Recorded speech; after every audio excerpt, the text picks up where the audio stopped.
Il existe aussi des soins de médecine esthétique anti-vieillissement, bien sûr, anti-vieillissement du visage. C'est notre journaliste Sarah Cadour qui a testé pour nous tout ça. Alors bonjour docteur. Bonjour.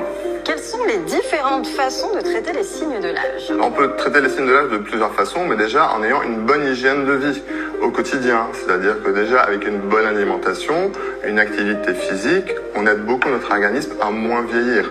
Mais aussi, il faut prévenir le soleil. C'est-à-dire que le soleil contient beaucoup de rayons ultraviolets qui sont très très nocifs pour la peau. Le sommeil aussi est très important, donc il faut bien dormir, en plus d'activité physique et une bonne alimentation. Et le tour est joué. En plus d'une bonne hygiène de vie, on peut également avoir recours à des soins de médecine esthétique pour lutter contre les signes de l'âge. Donc on a plusieurs machines qui vont traiter chacune un aspect du vieillissement de la peau. Pour commencer, on a les machines qui vont traiter le relâchement cutané.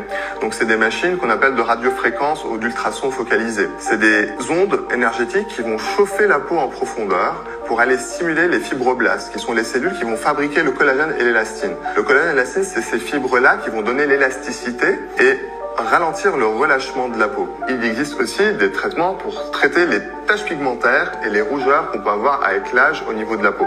Donc ces taches et ces rougeurs qui sont souvent dues au soleil et à la génétique peuvent être traités par un groupe de traitements qu'on appelle les traitements laser. Donc c'est des lasers, des IPL, des BBL ou des lampes flash. En fait, ces traitements-là vont aller traiter la peau en surface avec des flashs lumineux. Donc la lumière va être absorbée soit par la mélanine quand il s'agit de traiter des taches, donc du coup faire partir les taches pigmentaires brunes qu'on peut avoir avec le soleil sur le visage ou sur les mains, mais aussi à aller traiter les vaisseaux sanguins, donc les rougeurs qu'on peut avoir au niveau du nez, au niveau des pommettes, qui sont dues également au soleil mais aussi à la génétique.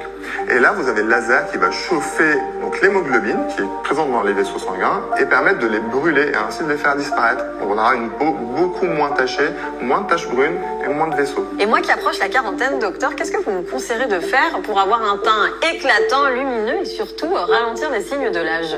En plus de l'hygiène de vie que vous devez avoir quotidiennement, je peux vous proposer de la mésothérapie accompagnée d'un petit peeling et de l'aide. La mésothérapie, c'est des injections donc très superficielle dans la peau, d'acide hyaluronique très fluide qui va apporter une hydratation et en plus des acides aminés, des vitamines qui vont nourrir la peau, l'hydrater et la préparer aux expositions au soleil par exemple ou à la pollution.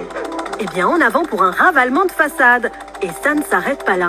Et on va finir le protocole par la LED qui est la luminothérapie. Donc c'est des lumières qui vont régénérer la peau et réduire l'effet inflammatoire de tous les produits qui vont agresser la peau au quotidien, la pollution à Paris, le soleil. Parfait. Alors, comment vous vous sentez? Eh bien, la peau un peu plus, je sais pas, tirée. Elle est pleine de vitamines et elle a pris un bon bain de lumière sans UV. C'est ça. Eh bien, merci docteur, je me sens rayonnante. Je vous en prie, vous l'êtes.